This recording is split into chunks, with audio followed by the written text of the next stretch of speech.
In this video, we'll be discussing about an important time management technique called time blocking.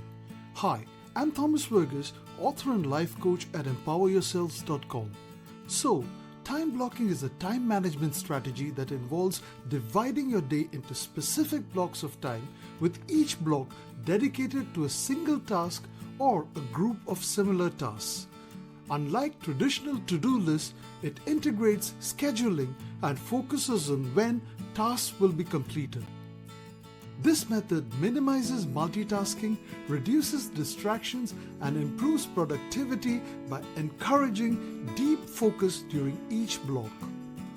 The key benefits of time blocking include boosting productivity and focus, providing a clear structure for the day, reducing context switching and unproductive multitasking.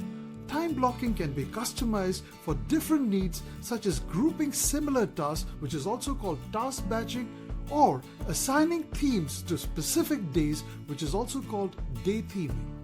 I hope you found this video useful. Hope to see you in another video soon.